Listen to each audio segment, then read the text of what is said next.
quickly finish the partnership as distinguished from other forms of organizations. कि partnership और बाकी सारे फॉर्म्स ऑफ बिजनेस ऑर्गेनाइजेशंस हैं, उसमें क्या डिफरेंस है वो पढ़ते हैं. सबसे पहला, a firm is not a legal personality.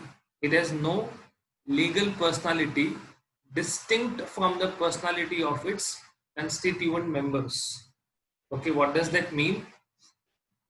That जैसे कंपनी में ऐसा होता है कि कंपनी और कंपनी के मेंबर्स, कंपनी का मैनेजमेंट, वो सब अलग होता है.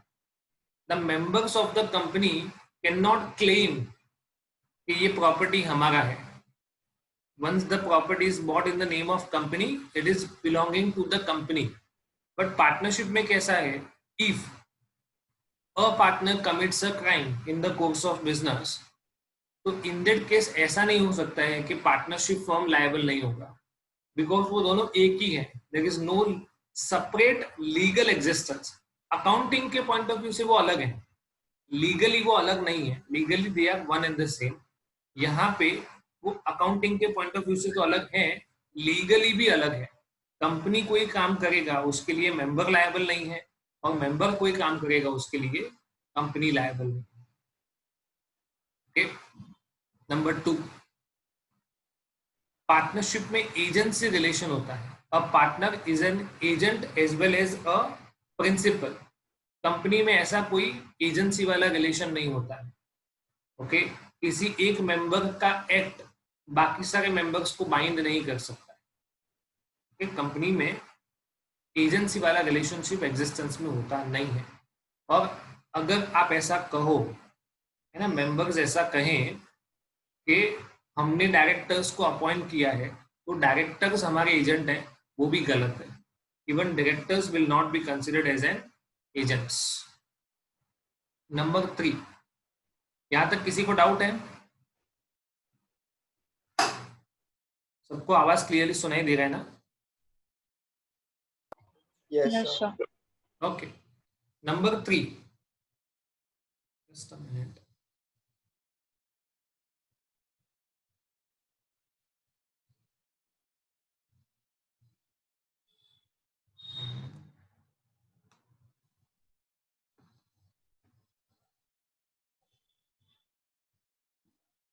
Distribution of profits.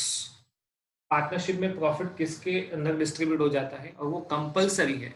जो भी प्रॉफिट होगा that will be distributed among partners according to the given ratio. Company में ऐसा कोई कंपल्शन नहीं है. There is no compulsion to distribute the profits.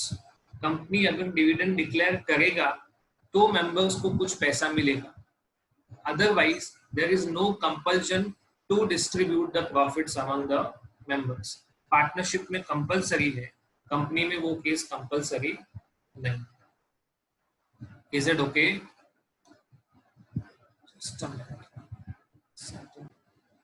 Number 4, extent of liability. Okay. Partners में, partnership firm में पार्टनर्स का liability कैसा रहेगा? Unlimited. whereas in the case of company the liability of members is limited either by shares or by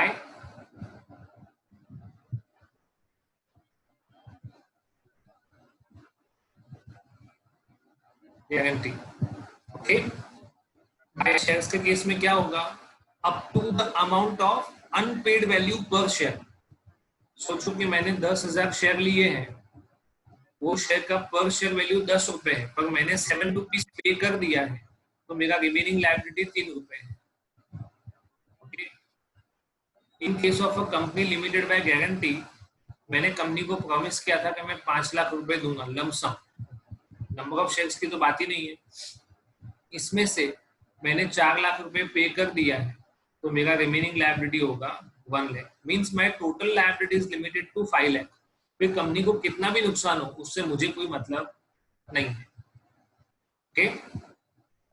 यहाँ पे partners को अपना personal property बेच के भी पैसा लाना पड़ेगा।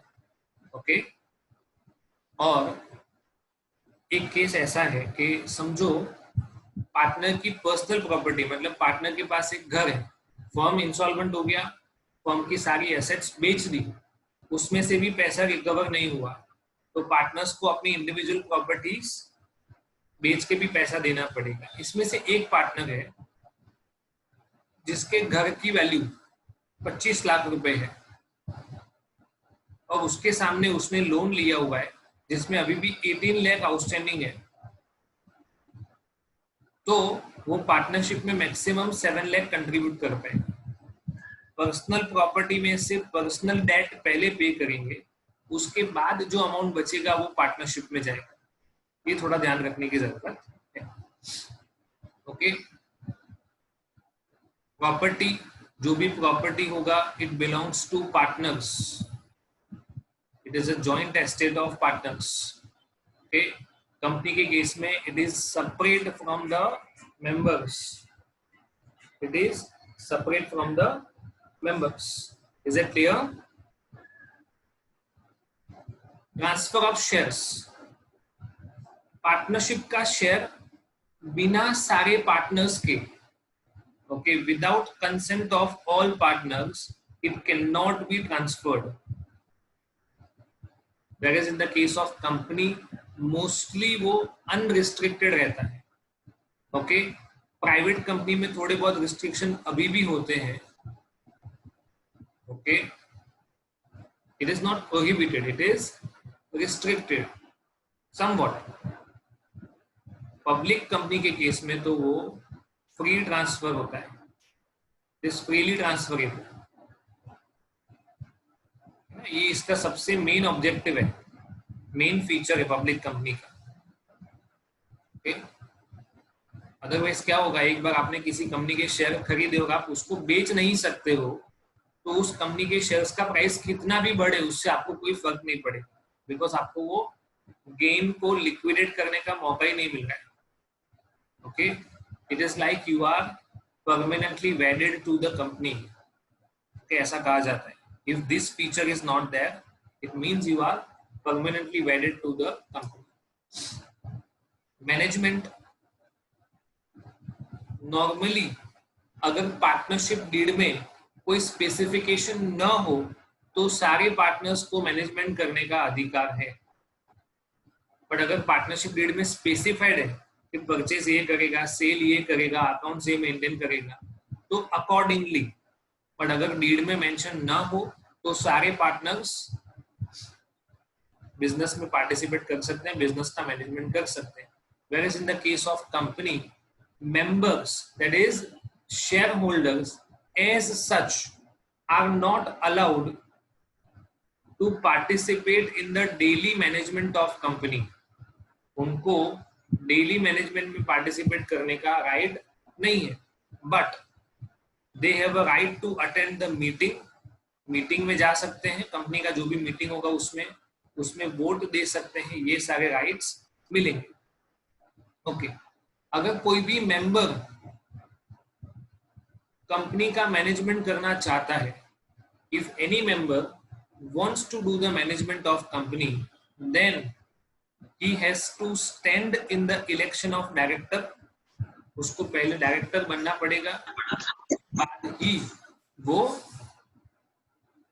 कंपनी का मैनेजमेंट कर सकता है। So only those members who are selected as directors can participate in the management of company। Otherwise members को नॉर्मली इतना ही राइट होता है, meeting, voting. Registration of partnership firm is not compulsory, but it is advisable। Compulsory नहीं है, company का तो process ही है ना, company comes into existence by a process of incorporation, legal process के थ्रू ही वो एग्जिस्टेंस में आता है। तो कंपनी के लिए कंपल्सरी है, it has to go through a legal process. Partnership में केस में वो कंपल्सरी नहीं है। हम लोग कई सारी बार ऐसा मानते हैं, हमारा मतलब एक कॉमन परसेप्शन ऐसा है कि हमने पार्टनरशिप डीड बनाया स्टैम्प पेपर के ऊपर, है ना, 50 रुपए का, 100 रुपए का या 200-500 रुपए का स्टैम्प पेपर लिया, उसके ऊपर डीड लिखा, ओके, उसको नोटराइज करवाया, जो नोटरी पब्लिक होता है उसके पास से स्टैम्प लगवाया 100-200 रुपए देके, तो फर्म का रजिस्ट्रेशन हो गया। It is not so, okay. Registration of a firm is an altogether different process. ये स्टेट वाइज होता है, हर एक स्टेट में इसका प्रोसेस अलग अलग होता है, ओके। अगर आपको इसके बारे में जानना है तो कमर्शियल टैक्स गुजरात की वेबसाइट पे आपको इसके बारे में जानकारी मिलेगी कि कोई भी पार्टनरशिप फर्म रजिस्टर कैसे होता है। इसके लिए पूरा प्रोसेस ऑनलाइन होता है। मतलब मैंने पार्टनरशिप डीड बनाया, it is on a stamp paper, उसके ऊपर नोटरी करवा दिया, ओके, इसका मतलब रजिस्ट्रेशन नहीं होता है। Registration is an altogether different thing for which you need to go through a legal process. आपको गवर्नमेंट ऑफ रिस्पेक्टिव स्टेट के साथ, है ना, कांटेक्ट करना पड़ेगा। Is mostly online. गुजरात के केस में it is on the website of commercial tax Gujarat, उसकी वेबसाइट से आपको ये प्रोसेस करना होगा। कई सारे लोगों को इसके बारे में जानकारी नहीं होती, okay. It's a good opportunity to earn as well. बहुत सिंपल प्रोसेस होता है। Winding up, a partnership firm can be dissolved at any time if all the partners agree। Company के केस में दो पॉसिबिलिटीज हैं, यहाँ पे दो लिखी हुई हैं, इसके अलावा बहुत सारी पॉसिबिलिटीज हैं। If NCLT, national company law tribunal, it is a type of court जहां पे कंपनीज के रिलेटेड सारे मैटर्स का डिस्कशन होता है, लाइक अ स्पेशल कोर्ट और a fast track court, okay. आपको नॉर्मल कोर्ट ऑफ लॉ में जाने की जरूरत नहीं है, you are suppose to go to this special court. Gujarat में इसका सेंटर अहमदाबाद में है, okay, national company law tribunal. तो अगर वो आपको वाइंड अप करने का ऑर्डर दे दे तो होगा या तो रजिस्ट्रार ने, रजिस्ट्रार ऑफ कंपनीज, आपका नाम रजिस्टर में से स्ट्राइक ऑफ कर दे, ओके। तो जो भी business as a company registered होते हैं उनका सारा डेटा आरओसी के पास होता है। तो आरओसी ने अगर ये स्ट्राइक ऑफ कर दिया कि आज से ये कंपनी खत्म, इसका एग्जिस्टेंस खत्म, ओके, तो ही वो कंपनी वाइंड अप होगा। अब एनसीएलटी कौन से केस में वाइंड अप करने का ऑर्डर देता है? If the company is declared to be insolvent, या कंपनी का बिजनेस इलीगल हो गया, and many other cases. Prima facie ये दो केसेस होते हैं, okay. In that case national company law tribunal आपको वाइंड अप करने का ऑर्डर देगा। आरओसी कब करेगा? When the name of the company is struck off, ऐसा कहा जाता है। स्ट्रक ऑफ मतलब टू डिलीट द नेम। तो इसके बारे में थोड़ी और जानकारी दे देता हूं आपको। नंबर ऑफ पार्ट मेंबरशिप कितना है? It can go up to 100, मैंने आपको समझाया था ये, but as of now it is limited to 50, okay.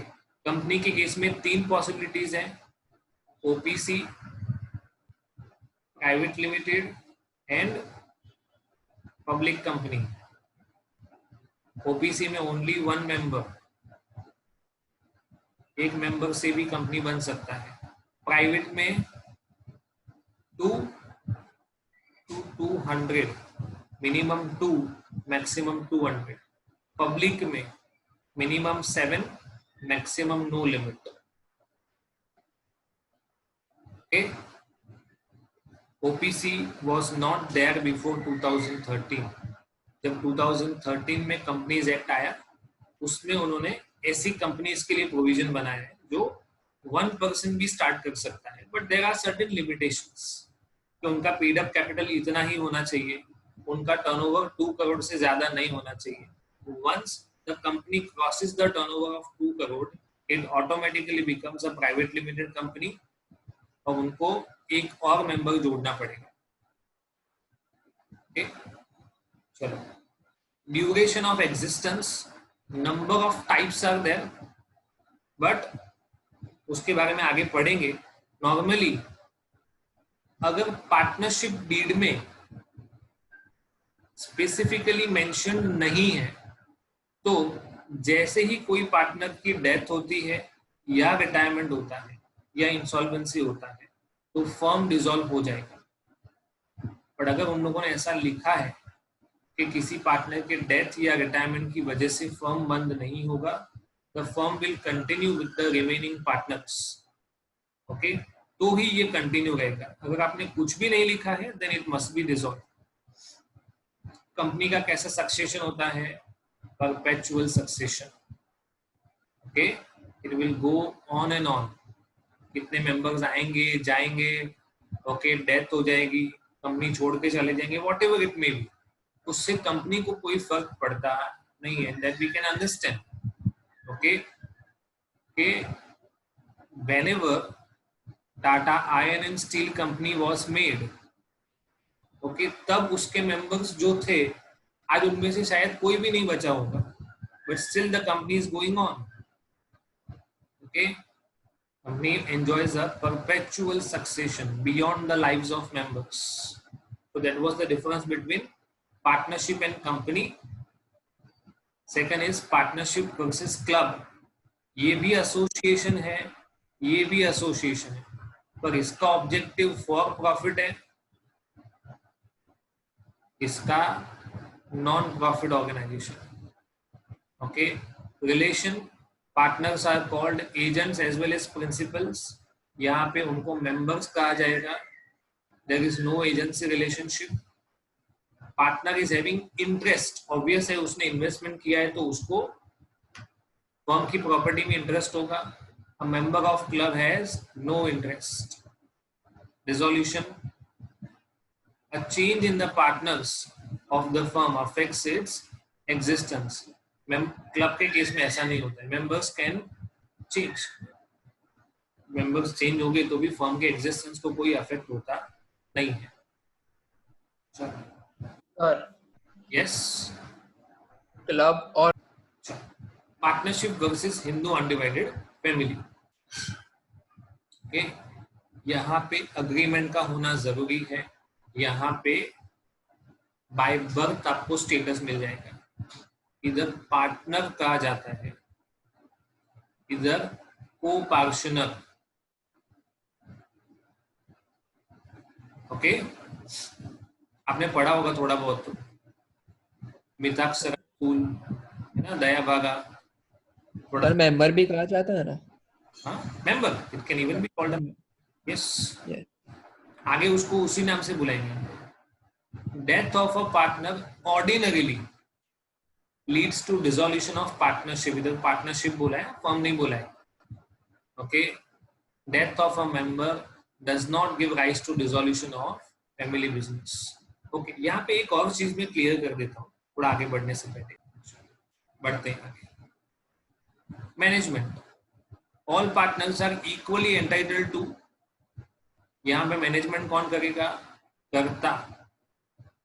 Okay, पहले सिर्फ एल्डेस्ट मेल मेंबर ऐसा स्पेसिफाइड था।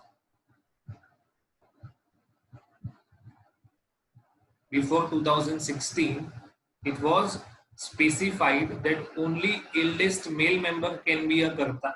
Now even an eldest female member can be a karta.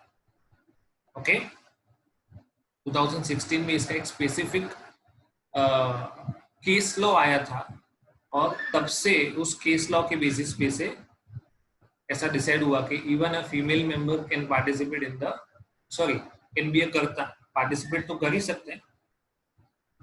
Authority to bind, एक पार्टनर का एक्ट बाकी सारे पार्टनर्स को बाइंड कर सकता है। यहाँ पे कर्ता, जिसको मैनेजर भी कहा जाता है, कर्ता किसके बिहाफ पे काम करेगा? फैमिली के बिहाफ पे। ओके, तो लायबिलिटी की जब बात आएगी, इसके साथ नेक्स्ट वाला पॉइंट कनेक्टेड है। इधर लायबिलिटी कैसा हो जाएगा? अनलिमिटेड। यहाँ पे सिर्फ कर्ता का लायबिलिटी अनलिमिटेड,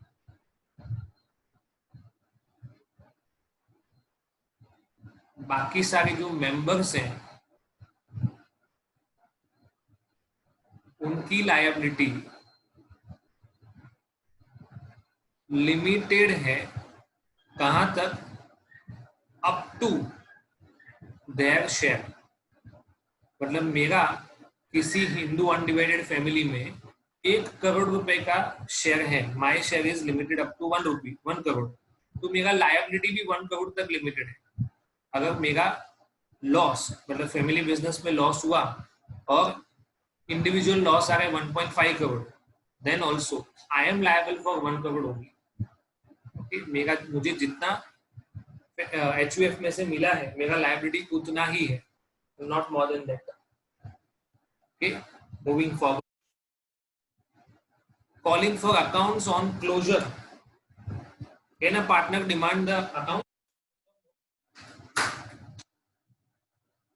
पार्टनर अकाउंट्स के लिए डिमांड कर सकता है? Yes. Okay, Yes, sir. Divided family, a member of the family is not entitled to ask for the accounts unless and until it is a partition. Okay, कब demand कर सकता है? Partition के वक्त, पार्टीशन होने के बाद नहीं। Okay, so a partner can bring a suit against the firm for accounts, but on the separation of joint family a member is not entitled. Separation हो गया उसके बाद वो एंटाइटल्ड नहीं है। पार्टनरशिप के लिए 1932 का लॉ है, हिंदू अनडिवाइडेड बिजनेस के लिए हिंदू लॉ। ओके, इसमें अलग अलग लॉज हैं, हिंदू मैरिज एक्ट है, हिंदू सक्सेशन एक्ट है। Okay, different laws are to be studied. Minor cannot become a partner, he can only be admitted to the benefit. यहाँ पे माइनर मेजर ऐसा कोई डिफरेंस नहीं देखा जाता है। जैसे ही फैमिली में बर्थ हुआ, that person becomes a co-partner, a member, उसका भी उतना ही शेयर रहेगा। One more thing I forgot to tell you, in an HUF there can be several HUFs.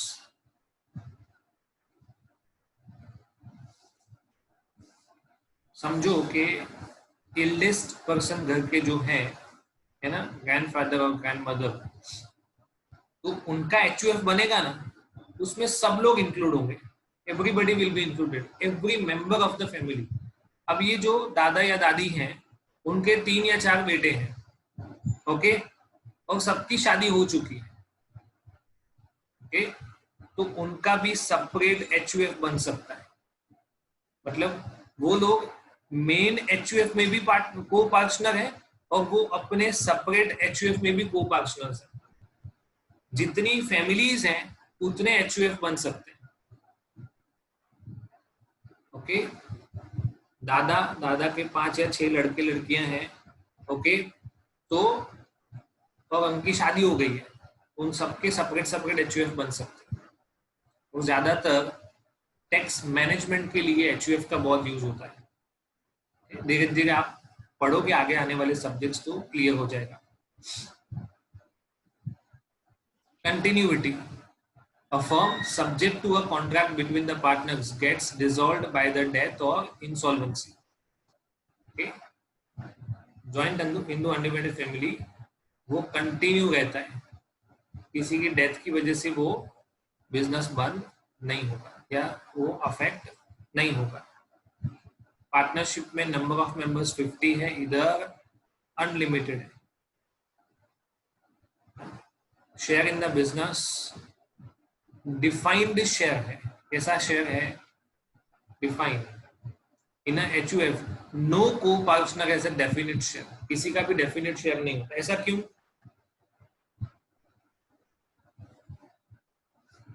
Why so? चलो बताता हूँ, जस्ट है ना, on lighter note, there was a family of 3 persons only, husband, wife and a child. Okay, तो ये जो child है वो अपनी मम्मी और पापा को जाके बोलता है कि मुझे 50% लॉस हो गया प्रॉपर्टी में। कितना लॉस हो गया? 50% लॉस हो गया प्रॉपर्टी में। तो वो बोलेगा ऐसा क्यों, वाई सो? बोले कि नया मेंबर आने वाला है। If new member has arrived और इज टू अराइव, तो इसके शेयर में पार्टीशन हो जाएगा ना। पहले समझो कि 50 लाख का प्रॉपर्टी था, उसमें पहले सिर्फ हस्बैंड वाइफ का था, तो 2 शेयर बने। एक बच्चा आया तो 3 शेयर बने, दूसरा आया तो 4 शेयर बने। तो एक ऐसा होगा, डेफिनेट शेयर नहीं है, it's a fluctuating one. Okay, चलो इसके केस में देखते हैं।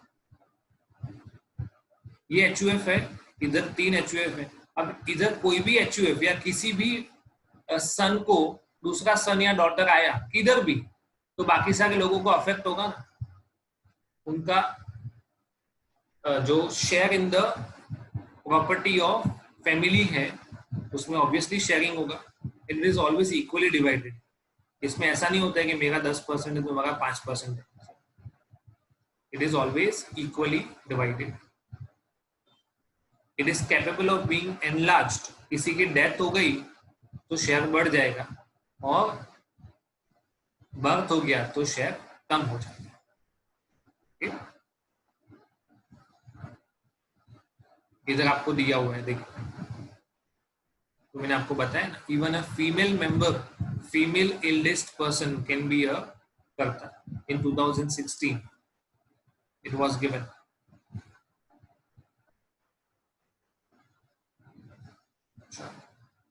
पार्टनरशिप वर्सेस को ओनरशिप, इसको भी हमने बहुत ज्यादा डिटेल में डिस्कस किया हुआ है।